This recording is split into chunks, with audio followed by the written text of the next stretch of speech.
Hello everyone, कैसे हैं। आशा करते हैं कि अच्छे होंगे, मस्त होंगे और अपने पढ़ाई ज़बरदस्त तरीके से कर रहे होंगे।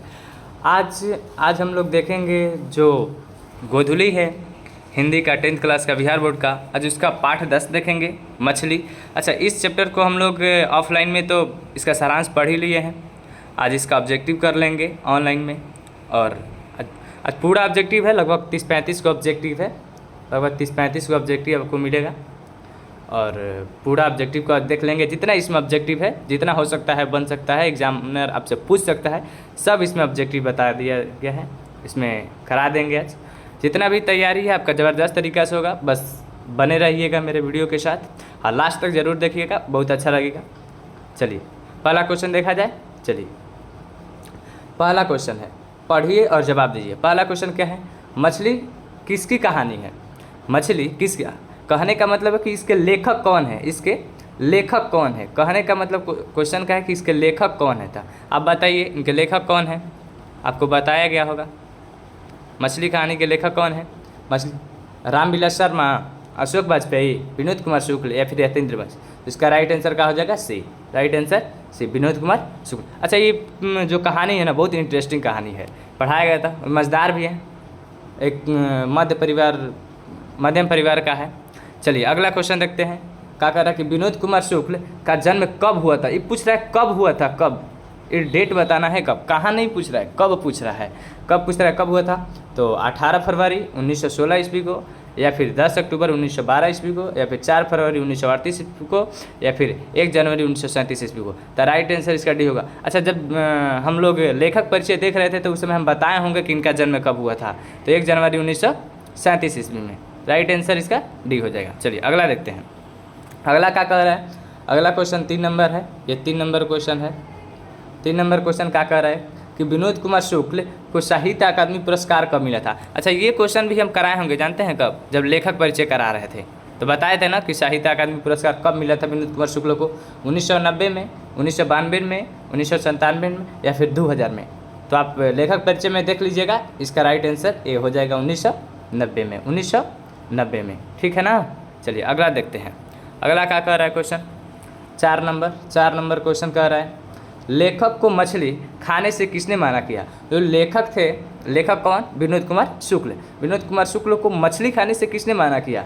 पिता ने? नहीं। माता ने? हाँ। राइट आंसर इसका बी हो जाएगा, क्योंकि उनके घर में पिता ही मछली खाते थे। न तो भाई खाता था, न तो बहन खाती थी, न तो दादी खाती थी, कोई नहीं खाता था, सिर्फ उनके घर में पिताजी खाते थे। लेकिन इसमें क्वेश्चन क्या कह रहा है कि लेखक को मछली खाने से किसने मना किया? तो उनकी माँ ने मना कर दी उनको कि मछली मत खाओ। ठीक है, अगला देखते हैं। अगला क्वेश्चन क्या कह रहा है? 5 नंबर क्वेश्चन, लेखक के घर में मछली कौन खाता? अच्छा, ई वाला भी आई है, ई वाला भी आई है, बहुत बार पूछता है, इसको याद रखिएगा बढ़िया से। कह रहा है कि लेखक के घर में मछली कौन खाता था? कौन? लेखक, पिता, माँ या फिर बहन। अच्छा, बहन तो खाती नहीं थी, दीदी खाती थी? नहीं खाती थी। माँ भी नहीं खाती थी, माँ ही लेखक को मना की थी कि मत खाओ मछली। लेखक भी नहीं खाया करते थे। अच्छा, राइट आंसर इसका बी हो जाएगा, उनके घर में सिर्फ पिताजी ही मछली खाया करते थे। ठीक है, अगला देखते हैं क्वेश्चन 6 नंबर क्वेश्चन कह रहा है, लेखक अपने पिता से क्या मांगना चाहता था। लेखक अपने पिता से क्या मांगना चाह रहे थे? खिलौना या फिर किताब या पैसा या मछली। अच्छा, खिलौना का उसमें कोई बात हुआ है? नहीं, तो इसका आंसर नहीं हो। किताब का उसमें कहीं लेखक और लेखक का भाई का क्या नाम था? आप कमेंट में बताइएगा। क्या वो लोग मांग रहे थे? पैसा मांग रहे थे? नहीं, मांग क्या रहे थे? मछली। अच्छा, मछली मांग क्यों रहे थे? कुएं में डालने के लिए। चलिए अगला देखते हैं। अगला क्वेश्चन क्या कह रहा है? का नंबर 7 नंबर, लेखक के पिता कितनी मछलियाँ खरीद कर लाए थे। अच्छा, जब हम लोग पढ़ा रहे थे इसका सारांश, तो उस समय हम बताए थे कि लेखक मछलियाँ बाजार से कितनी खरीद कर लाए थे। लेखक के पिताजी मछली कितना खरीद कर लाए थे? 1, 2, 3 या 4। तो इसका राइट आंसर कितना हो जाएगा? 3। अच्छा, इसमें हमको कमेंट करिएगा कि कितनी मछलियाँ जिंदा थी। क्या थी? जिंदा थी। कितनी मछलियाँ जिंदा थी, आप कमेंट करिएगा। ठीक है, चलिए अगला देखते हैं। 8 नंबर क्वेश्चन क्या कह रहा है कि विनोद कुमार शुक्ल किस कृषि विश्वविद्यालय में एसोसिएट प्रोफेसर थे। विनोद कुमार शुक्ल किस कृषि विश्वविद्यालय में एसोसिएट प्रोफेसर थे? एसोसिएट प्रोफेसर संजय गांधी कृषि विश्वविद्यालय में, या फिर पूजा कृषि विश्वविद्यालय में, या फिर इंदिरा गांधी कृषि विश्वविद्यालय में, फिर राजेंद्र कृषि विश्वविद्यालय में। तो इसका राइट आंसर हो जाएगा सी। ये बताया गया था जब लेखक परिचय बता रहा था। अच्छा, ज़्यादा से ज़्यादा क्वेश्चन लेखक परिचय से भी पूछता है, ठीक है ना। तो लेखक परिचय को जो हम लोग बताते हैं उसको ध्यान से सुना करिए। इंदिरा गांधी कृषि विश्वविद्यालय में एसोसिएट प्रोफेसर थे, ठीक है। अगला देखते हैं 9 नंबर क्वेश्चन। 9 नंबर क्वेश्चन क्या है? मछली किस संकलन से ली गई है? संकलन से मतलब कहना क्या, मतलब कहाँ से ली गई है? मछली जो चैप्टर है ये कहाँ से ली गई है?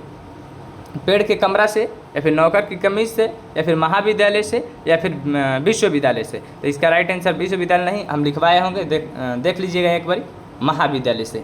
राइट आंसर इसका कहा जाएगा सी हो जाएगा। चलिए अगला देखते हैं। अगला क्या कह रहा है? अगला कह रहा है 10 नंबर क्वेश्चन क्या कह रहे हैं? मछली कहानी में किस वर्ग का जीवन वर्णित है? अच्छा, जो मछली कहानी है, अच्छा इसमें कैसा वर्ग के लोगों को जीवन वर्णित है? क्या निम्न वर्ग? नहीं, निम्न वर्ग तो नहीं थे वो लोग। क्या उच्च वर्ग थे? एकदम नहीं, उच्च वर्ग। ये लोग मध्य वर्ग के आदमी थे, मतलब एक मिडिल फैमिली के लोग थे। कृषक वर्ग नहीं, लेखक लोग कृषक के काम में नहीं थे, वो लोग मध्य वर्ग के लोग थे, ठीक है। चलिए अगला क्वेश्चन क्या है? 11 नंबर। खरीदे गए मछली में कितनी मछलियाँ जिंदा थी? जो लेखक के पिताजी मछली बाजार से खरीद कर दिए थे उसमें कितनी मछलियाँ जिंदा थी या फिर कितनी मरी हुई थी? क्या एक मछली जिंदा थी, 2 मछली जिंदा थी, या फिर 3, या फिर 4? अच्छा, 3 तो मछली खरीद कर भेजे थे। क्या करके भेजे थे? खरीद कर भेजे थे। लेकिन उसमें जिंदा कौन थी, कितना थी? तो उसमें 2 ही जिंदा थी। एक क्या हो गई थी? मर गई थी। एक क्या हो गई थी? मर गई थी। एक मर गई थी, ठीक है ना।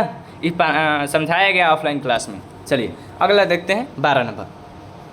अच्छा, आपको इसका पीडीएफ चाहिए ना, पीडीएफ, तो आप पीडीएफ ले सकते हैं। सिंघानिया ऑनलाइन क्लासेस का ग्रुप बना हुआ है, उस पर आप पीडीएफ ले सकते हैं। आपको अगर पीडीएफ चाहिए तो आप इस नंबर पे 73 72 00 29 90 29 90 9 है 2990 पर आप व्हाट्सअप नंबर है, इस पर आप हाई करके भेज दीजिएगा। आपको हम ग्रुप में जोड़ दिया जाएगा, जितने भी बच्चे हैं, और उन लोग को पीडीएफ हर अगला बार वीडियो पढ़ाया गया है जिसमें 20 के दांत को पढ़ाया गया है, और उसका भी पीडीएफ मिल जाएगा, और इसका भी पीडीएफ मिल जाएगा। किसका? मछली का भी मिल जाएगा, और जो 20 का दांत पढ़ाए हैं उसका भी मिल जाएगा पीडीएफ। इस नंबर पर आप कॉन्टेक्ट कर सकते हैं, उसमें सिर्फ हाई लिख कर भेजिएगा और आपको दे दिया जाएगा। चलिए अगला देखते हैं 12 के बाद 13 नंबर क्वेश्चन।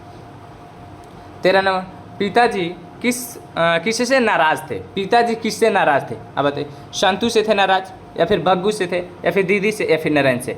तो पिताजी किससे नाराज़ थे? नरेन से थे। क्यों नाराज़ थे? क्योंकि जब दीदी रो रही थी, तो कहानी में बताया गया था कि जब दीदी रो रही थी तो पिताजी को पता चला कि दीदी रो रही है, तो पिताजी कहा कि शायद वो नरेनवे उसको रुलाया होगा, इसीलिए पिताजी किससे नाराज़ थे? नरेन से। चलिए 14 नंबर क्वेश्चन देखते हैं। 14 नंबर क्वेश्चन क्या कह रहे हैं? कहानी संग्रह महाविद्यालय से पाठ्य पुस्तक में ली गई कहानी कौन सी है? तो कहने का मतलब क्वेश्चन का ये है कि जो हम लोग का कहानी संग्रह गोधुली पाठ है, पूरा पाठ्य पुस्तक, उसमें एक कहानी ली गई है। कौन कहानी ली गई है अभी बताया नहीं गया है, बस इतना बताया गया कि महाविद्यालय से ली गई है। कहाँ से ली गई है? महाविद्यालय से। तो कौन ऐसा कहानी जो महाविद्यालय से ली गई है? अभिनव, बहादुर, नागरी लिपि, या फिर मछली? तो आपको हम पहले बताए थे कि ये जो मछली कहानी है महाविद्यालय से ली गई है। महाविद्यालय एक प्रकार की क्या है? तो कहानी संग्रह है। क्या है? तो ये एक प्रकार की कहानी संग्रह है। इतना याद रखिएगा, पूछ देगा कि महाविद्यालय क्या है, तो एक प्रकार की कहानी संग्रह है। चलिए अगला देखते हैं 14 नंबर के बाद 15 नंबर। 15 नंबर क्वेश्चन क्या होता है कि संतू किस कहानी का पात्र है? संतू किस कहानी की पात्र है? अच्छा, संतू का बात किस कहानी में हुआ है? आप याद करिए। अभी तो यही चल रहा है मछली, तो अब मछली पे मार दीजिएगा, लेकिन जब सब मिक्सिंग चलेगा उस समय आपको याद रखना होगा कि संतू किस कहानी का पात्र है? नागरी लिपि का, या फिर मछली का, या फिर अभिनव का, या फिर बहादुर का? तो इसका राइट आंसर क्या हो जाएगा? बी। इसका राइट आंसर हो जाएगा बी। किसका? मछली का, ठीक है ना। चलिए, आपको इसका पीडीएफ चाहिए तो आप उस नंबर पे हाई करके भेज दीजिएगा, हम आपको डाल देंगे। सब लोगों को ग्रुप में भी जोड़ दिया जाएगा। और सिंघानिया ऑफलाइन का जो ग्रुप है वो अलग है, उस पर आप लोग को इन्फॉर्मेशन मिलता है छुट्टी उट्टी का, या फिर कोई क्वेश्चन फंस जाता है उसका पूछने का। लेकिन इस पर आपको हमेशा ऑनलाइन का जो क्षेत्र का काम हो रहा है उसका आपको पीडीएफ मिलेगा, ठीक है ना। चलिए अगला देखते हैं 16 नंबर क्वेश्चन क्या कह रहा है कि मछली कौन काटता है? मछली कौन काटता है? लेखक काटते हैं, संतू काटते हैं, फिर भग्गू काटता है, फिर पिताजी काटते हैं? अच्छा, लेखक काटते हैं? नहीं, लेखक खाते भी नहीं, काटते भी नहीं। संतू नहीं, संतू तो मछली लेकर भागता है। पिताजी तो बाजार में थे, बाजार से खरीद कर सिर्फ दे दिए थे। ये दोनों भाई लोग को ही लोग लेकर आ गए थे।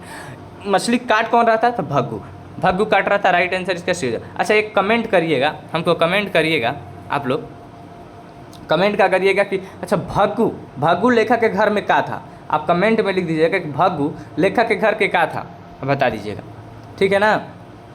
चलिए 17 नंबर क्वेश्चन है कि बच्चे कितने मछलियाँ को कुएं में डालकर बहुत बड़ा करना चाह रहे थे। क्वेश्चन करने का मतलब कि कितनी मछलियाँ को लड़का लोग लेना चाह रहे थे और उसको कुआं में डालना चाह रहे थे। क्या 1 मछलियाँ या 2 मछलियाँ या 3 मछलियाँ या 4 मछलियाँ। अच्छा 3 मछली तो पिताजी खरीद कर भेजे थे, उसमें 2 जिंदी थी और 1 मरी हुई थी। तो जो लेखक थे ये लोग एक मछली को कुआं में डालकर उसके साथ खेलना चाह रहे थे, ठीक है ना। आपको कहानी में बताया गया होगा। चलिए अगला देखते हैं 18 नंबर क्वेश्चन। 18 नंबर क्वेश्चन क्या है, परिवार के किस सदस्य में मछली जैसी समानता दिखाई पड़ती है। अच्छा उस समय हम लोग बताए थे, आप लोग को जब ऑफलाइन में बता रहे थे इसका कहानी का सारा। अच्छा आपको इसका कहानी का सारांश ऑनलाइन में भी चाहिए, आपकी फिर से बता दीजिए। ऑफलाइन में तो उतना मिलेगा नहीं, अब आपको डायरेक्ट क्रैश कोर्स में मिलेगा। अगर आप चाह रहे हैं कि ऑनलाइन में भी इसका सारांश मिल जाए तो आप कमेंट कर दीजिएगा, हमको ऑनलाइन में भी पढ़ा देंगे, ठीक है ना। कह रहे कि ये कहानी क्या है, कहने का क्वेश्चन कि परिवार के किस सदस्य में मछली जैसी समानता दिखाई। अच्छा मछली जैसी समानता किस में दिखाई दे, संतु में, भग्गू में, लेखक में या फिर दीदी में। तो राइट आंसर इसका कहा जाएगा डी, दीदी में, क्योंकि जैसे जैसे उधर मछली कट रही थी और वैसे दीदी इधर तड़प रही थी, ठीक है। अगला क्वेश्चन क्या है, अच्छा ये गद्यांश दिया हुआ है, ये पूछ रहा है कि कहाँ से लिया गया है। इस प्रकार का क्वेश्चन आपसे पूछ लिया करता है, तो इसको आप कहानी पढ़ाए होंगे, चाहे कहानी के इस सारांश सुनने से ही पता चल जाता है। कह रहा है कि दीदी से मैंने कहा कि दीदी आज मछली आई है, 3 है, 1 शायद मर गई है, उन्हें अभी भग्गू काटेगा। इस गद्यांश के लेखक कौन है। अच्छा इस गद्यांश के लेखक से पहले आप जानिए कि ये जो लाइन लिया गया है किस चैप्टर से लिया गया है, किस पार्ट से लिया गया है। तो ये कहानी, इस लाइन को पढ़ने से पता चल रहा है कि ये जो लाइन है ये मछली चैप्टर से लिया गया है, पता चल रहा है कि मछली चैप्टर से लिया गया। अच्छा मछली चैप्टर से लिया गया है तो आप मछली चैप्टर के लेखक कौन है, क्या आप नलिनी विलोचन शर्मा हैं, अमरकांत हैं, या फिर विनोद कुमार शुक्ल या फिर अशोक वाजपेयी। तो इसका राइट आंसर क्या हो जाएगा, सी हो जाएगा, क्योंकि मछली चैप्टर के लेखक कौन है, विनोद कुमार शुक्ल। तो इस लाइन को भी कौन लिखा होगा, विनोद कुमार शुक्ल। चलिए समझ में आ गया क्वेश्चन। चलिए अगला देखते हैं 20 नंबर। 20 नंबर नहीं है ये 21 नंबर, सॉरी गलती से टाइपिंग हो गया, कोई बात नहीं। चलिए देखते हैं, महाविद्यालय नामक कहानी संग्रह किनकी रचना है। ना बोले हैं कि वहाँ ऐसे भी पूछ सकता है कि महाविद्यालय एक प्रकार की क्या है, तो इसे आप मार सकते हैं कहानी संग्रह। अब वही पूछ रहा है कि महाविद्यालय नामक जो कहानी संग्रह है ये किनकी रचना है। तो आप बताइए, जहाँ से लिया गया है मछली चैप्टर कहाँ से लिया, महाविद्यालय से। तो महाविद्यालय से लिया गया है का मतलब महाविद्यालय भी लिखा हुआ, मछली जो चैप्टर के लिखे हैं उन्हीं का लिखा हुआ होगा। तो आप बता दीजिए महाविद्यालय को कौन लिखे, महात्मा गांधी, अमरकांत या फिर विनोद कुमार शुक्ल या मैक्स मुलर। इसका राइट आंसर क्या हो जाएगा, सी, क्योंकि मछली चैप्टर को कौन लिखा है, विनोद कुमार शुक्ल। अब मछली चैप्टर का कहाँ से लिया गया, महाविद्यालय से, तो एक मतलब महाविद्यालय के भी लेखक कौन हो जाएंगे, विनोद कुमार शुक्ल। समझ में आया ना। चलिए अगला 22 नंबर क्वेश्चन देखते हैं। मछली लेकर कौन भाग गया था, मछली लेकर कौन भागा। हंसी आता होगा क्योंकि ये बड़ा इंटरेस्टिंग है। तो भग्गू लेकर भागा, संतु लेकर भागा, फिर बंटू या फिर जग्गू। अच्छा इसमें बंटू का तो बात ही नहीं हुआ, तो ये तो एकदम नहीं होगा। भग्गू लेकर भागा या संतु, इसमें जग्गू का भी नहीं। दोनों में आप बताइए, यही दोनों में लेकर, लेखक तो लेकर भागे नहीं थे, लेखक विनोद कुमार शुक्ल तो लेकर भागे नहीं थे, भागा कौन था इसमें, संतु और भग्गू में। तो आप कहिए, आप लोगों को बताया गया। तो उसमें जो भग्गू था, भग्गू क्या था, भग्गू घर के नौकर था, भग्गू घर का नौकर था, भग्गू तो घर का नौकर था। भग्गू मछली काटने जा रहा था, तो भग्गू लेकर भागेगा, एकदम नहीं भागेगा। भागा मछली लेकर कौन, संतु। राइट आंसर इसका क्या हो जाएगा, बी। चलिए अगला क्वेश्चन देखते हैं, कौन, 23 नंबर क्वेश्चन देखते हैं। 23 नंबर क्वेश्चन क्या कर रहा है, मछली शीर्षक कहानी में दीदी के प्रेमी का क्या नाम था। अच्छा मछली चैप्टर जब आप पढ़ा रहे थे, किताब में नहीं लिखा हुआ है, बस सब्जेक्टिव में पूछ लिया करता है कि मछली चैप्टर में जो दीदी है, दीदी के प्रेमी का क्या नाम था। अच्छा इसका हम नहीं बताएंगे, इसका आंसर हम नहीं बताएंगे, आप कमेंट में बताइएगा। आप कमेंट में ज़रूर लिखिएगा, जो क्वेश्चन दे दिया जाता है कमेंट में लिखने का आप लिख दिया करिए, ताकि हम लोग को भी थोड़ा सी मोटिवेशनल होता है, मोटिवेट होते हैं हम लोग, ताकि हम लोग से बच्चा लोग जुड़े हुए हैं, ठीक है। चलिए अगला क्वेश्चन, इसको आप कमेंट में ज़रूर लिखिएगा ना, ठीक है ना। चलिए अगला देखते हैं 24 नंबर क्वेश्चन।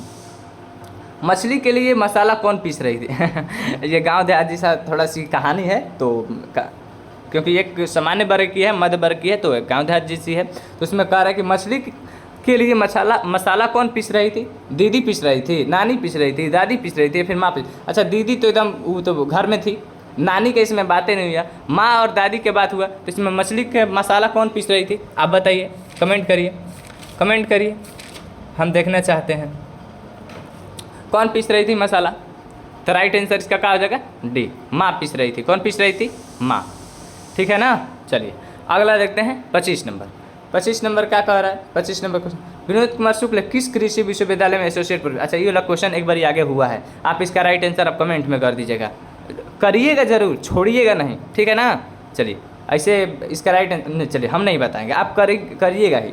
चलिए लेखक अपने पिता से मछली क्यों मांगना चाहता था? अच्छा बताया गया होगा, आप कहानी सुने होंगे तो आपको पता चल जाएगा कि लेखक और लेखक का भाई संतु ये मछली क्यों मांगना चाह रहा था पिताजी से, खेलने के लिए, सॉरी खाने के लिए, खेलने के लिए, कुएं में पालने के लिए, फिर फेंकने के लिए। तो इसका राइट आंसर क्या हो जाएगा? सी, कुआं में क्यों पालने के लिए? क्योंकि वो लोग सोच रहा था कि हम लोग को मछली एक कुआं में डाल देंगे, धीरे धीरे बड़ी हो जाएगी, उसके साथ खेलेंगे, फिर मछली उसी में डाल देंगे।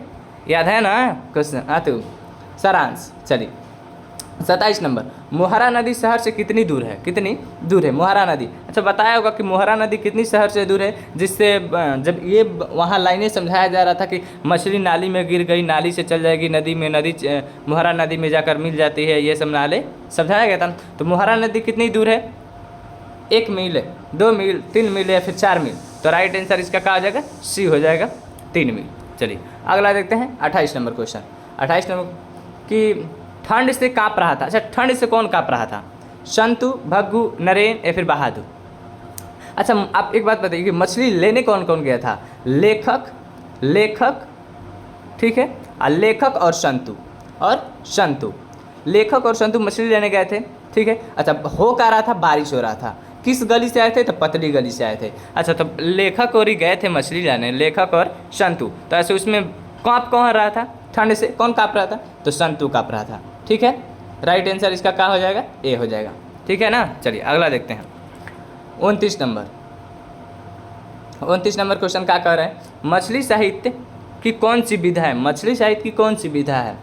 चलिए इसका क्या हो जाएगा? निबंध है, साक्षात्कार है, व्यक्ति चित्र है, फिर कहानी। अच्छा आपको एक बात बताते हैं याद करने का ट्रिक। अच्छा निबंध का मतलब होता है किसी विशेष चीज़ पर गहराई से लिखना, कोई विशेष चीज़ पर गहराई से लिखना। जैसे हमने नाखून पर गहराई से लिखा कि नाखून की सभ्यता कैसी रही, कैसे उभरा, ये कब तक रहेगा, ये सब किसी एक चीज़ पर लिखे तो वो निबंध हो जाता है। या फिर हम श्रम विभाजन और जाति प्रथा, वो एक प्रकार का निबंध है। तो हम किसी टॉपिक पे लिखे हैं, लेकिन मछली कोई टॉपिक थोड़ा नहीं, इसमें तो कहानी जैसी बताई गई है, तो ये क्या हो जाएगा? ये कहानी हो जाएगा। साक्षात्कार नहीं, साक्षात्कार उसका होता है जो किसी एक आदमी, जैसे अपना इंटरव्यू आदमी नहीं देता है उसको साक्षात्कार कहते हैं, जैसे बिरजू महाराज का लिया गया है। व्यक्ति चित्र का मतलब होता है किसी विशेष व्यक्ति के बारे में सिर्फ बताया जाता है, उसको व्यक्ति चित्र कहते हैं। या फिर जिसको कह सकते हैं कि लोग अपना जीवन परिचय किसी को लिखते हैं ना, उसमें व्यक्ति चित्र होता है। चलिए अगला देखते हैं 30 नंबर क्वेश्चन। 30 नंबर क्वेश्चन क्या करेगी? मछली जैसी समानता दिखाई पड़ती है। अच्छा फिर से वही क्वेश्चन आ गया, शायद रिपीट हो गया, कोई बात नहीं, टाइपिंग में हो जाता है, बहुत सारा टाइपिंग करने रहता है तो क्वेश्चन को शायद ध्यान में नहीं आता है। मछली जैसी समानता किस में दिखाई दे रही थी? आप कमेंट करिएगा, ये वाला क्वेश्चन आगे पढ़ा दिए हैं, कमेंट जरूर कीजिएगा, ठीक है ना, छोड़िएगा नहीं, जितना कमेंट करिएगा उतना ही आपको याद रहेगा। चलिए अगला देखते हैं। अगला क्या करें कि मछली किस प्रकार की कहानी है? मछली किस प्रकार की कहानी? अच्छा ये वाला भी हम बताए थे, मनोवैज्ञानिक है, फिर सामाजिक है, ऐतिहासिक है, सांस्कृतिक है। तो ये क्या था? मनोवैज्ञानिक है। राइट आंसर इसका हो जाएगा ए, राइट आंसर ए, मनोवैज्ञानिक। चलिए शायद लास्ट क्वेश्चन है का, तो संतु मछली लेकर क्यों भागा? संतु अच्छा मछली लेकर क्यों भागा? आप बताइए, मछली लेकर संतु क्यों भागा? मछली लेकर संतु क्यों भागा? कमेंट करिए। कुएं में डालने के लिए, बेचने के लिए, या फिर पकाने के लिए, या काटने के लिए? आप बताइए मछली लेकर क्यों भागा था संतु? मछली लेकर कुएं में डालने के लिए, ठीक है ना। राइट आंसर इसका ए हो जाएगा। शायद अब क्वेश्चन नहीं है, ठीक है ना। अच्छा आपको हर चीज़ का PDF चाहिए लाइन बाय लाइन जैसे हम पढ़ा रहे हैं। अच्छा, आप कहिएगा कि सर कभी इधर वाला पढ़ा रहे हैं, कभी उधर वाला, तो जो जो ऑफलाइन में पढ़ाई हो चुका है उसको हम सोच रहे हैं कि आपको ऑब्जेक्टिव करा दें। अगर आपको इसका पीडीएफ चाहिए, पीडीएफ बना कर रखा हुआ है, अगर आपको पीडीएफ चाहिए तो ऑफलाइन वाला ग्रुप में नहीं मिलेगा, क्योंकि ऑफलाइन वाला ग्रुप उसमें डिस्कशन के लिए बनाया गया है और आपके छुट्टी के लिए लिखा दिया गया है। ऑनलाइन के ग्रुप में बहुत सारे लोग जुड़े हुए हैं, आप भी जुड़ जाइए। नंबर ये है 7372002990। इस नंबर पे आप हाई करके भेज दीजिए, आपको उस में जोड़ दिया जाएगा और आपको पीडीएफ मिल जाएगा। पीडीएफ मिल जाएगा, आप उसको रटते भी रहिएगा। आप तैयारी बेहतरीन तरीके से करना है। अब की बार 450 पार, अब की बार 450 पार, अब की बार कितना पार होना चाहिए? अब की बार 450 पार। ठीक है, चलिए, बेस्ट ऑफ लक, तैयारी करते रहिए। जय हिंद, जय बिहार।